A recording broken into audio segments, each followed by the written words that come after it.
ऐतिहासिक चुनाव है, हम मुद्दों पर लड़ रहे हैं और हम चाहते हैं कि नरेंद्र मोदी भी अपनी रिपोर्ट कार्ड पे लड़ें। जो 10 साल में उन्होंने किया है वो दिखाएं, वो बताएं लोगों को, अपना बही खाता खोलें। वो बही खाता नहीं खोल रहे, उल्टा हमें गाली दे देकर चुनाव लड़ना चाहते हैं। उससे तो काम चलेगा नहीं। अब 10 साल से हम तो सत्ता से बाहर है, तो हमें गाली देने से आपको क्या मिलेगा? आप अपनी बात रखिए।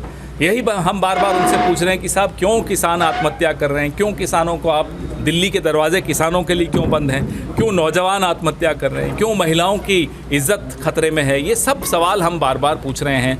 हमारा जो न्याय पत्र है उसमें इन सब सवालों का समाधान भी दिया है।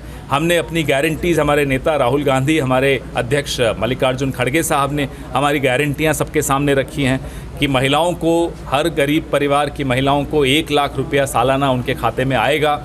हमने कहा है भर्ती भरोसा, पहली नौकरी पक्की, 30 लाख खाली पद भरे जाएंगे। तो जो हमारी 5 न्याय और 25 गारंटियां हैं उसका जवाब नरेंद्र मोदी के सामने के पास में नहीं है। अच्छा, मोदी साहब अपने भाषण में कह रहे हैं कि पिछली सरकार ने एमएसपी पर कम अनाज खरीदा है और हमने उनसे 3 गुना ज़्यादा एमएसपी पर जो खाद्य पदार्थ है वो खरीदे। पिछली सरकार के खिलाफ किसान दिल्ली आना चाहें ऐसा तो कभी नहीं हुआ।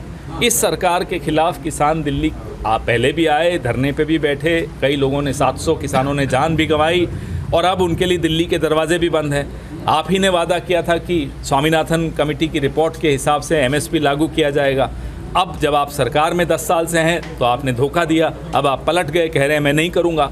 तो अब किसान बदला लेना चाहते हैं। आम आदमी पार्टी कह रही है 13-0 थे और भाजपा कह रही है कि 400 पार। कांग्रेस कहाँ पे देखती है? पंजाब में कांग्रेस पार्टी को सबसे ज़्यादा सीटें मिलेंगी।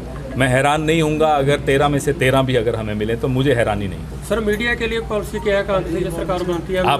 हम आपसे बात करेंगे, आपको बैठाएंगे अपने साथ और चर्चा करेंगे कि क्या पॉलिसी होनी चाहिए। हम अपने बंद एसी कमरों में पॉलिसी बना लें आपसे बिना पूछे तो वो पॉलिसी कारगर नहीं होगी।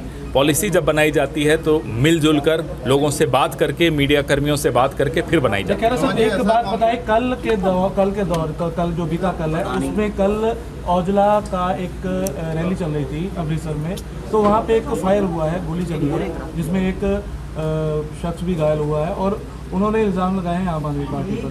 अगर इस तरह की हिंसा का सहारा लेकर चुनाव कोई लड़ना चाह रहा है तो वो वैसे ही हार रहा है, इसीलिए हिंसा का सहारा लेना पड़ रहा है।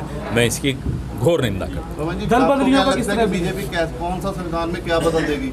संविधान ही बदल देगी। इनकी नीयत स्पष्ट है। पूरा संविधान बदल के ये एक आदमी एक पार्टी का शासन जैसे रशिया में होता है वैसा करने जा रही है। इस बार दल बदलियों का दौर बहुत चला है, राजनीति धर्म के नाम पे ज़्यादा हो रही है, इसको किस तरह से? इस तरह से राजनीति करने वाले लोग लोगों के मुद्दों की राजनीति नहीं कर सकते, किसानों की बात नहीं कर सकते, उनके समाधान नहीं कर सकते, इसीलिए इनको इस तरह के सहारा लेना पड़ता है, धर्म की राजनीति का सहारा लेना। भाजपा के जो बड़े नेता हैं वो चुनाव प्रचार के लिए या पंजाब में भी आ रहे हैं, नरेंद्र मोदी का नाम भी शामिल है, तो कैसे देखते हो?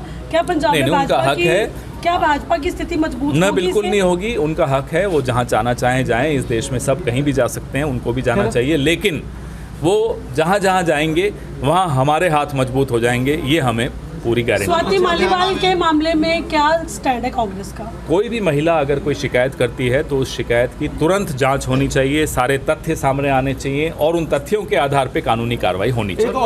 एक ऑडियो वायरल हो रही है बैंस ब्रदर और रवनीत बिट्टू का, जिसमें रवनीत बिट्टू उनको भाजपा में शामिल होने की बात कर रहे हैं। मेरी बात मैंने देखा नहीं, सुना नहीं, उस पर मैं टिप्पणी नहीं करूँ। सर, बैंस को बलात्कार के आरोप में सजा भी हो चुकी है, आपने कांग्रेस में करवा लिया, इसके लिए क्या कहते हैं? मैंने उसकी ये तथ्य मेरे पास है नहीं, मुझे लगता है ये स्थानीय नेताओं से आपको पूछना चाहिए। सर, एक राम रहीम की तरफ से भी दोबारा फिर पैरोल की जो है अर्जी वो लगाई जा रही है। उनका कहना है कि जो रोक लगाई गई है उसको हटा दो, चोन के लिए उनको 41 दिन के लिए बाहर आने का आदेश जो है वो मिलना चाहिए, इसको कैसे देखते हैं? अगर न्यायिक प्रक्रिया में ये प्रावधान है कि उन्हें मिलनी चाहिए तो मिलेगी, इसमें हम लोगों का राजनीतिक दल का बोलना नहीं बनता।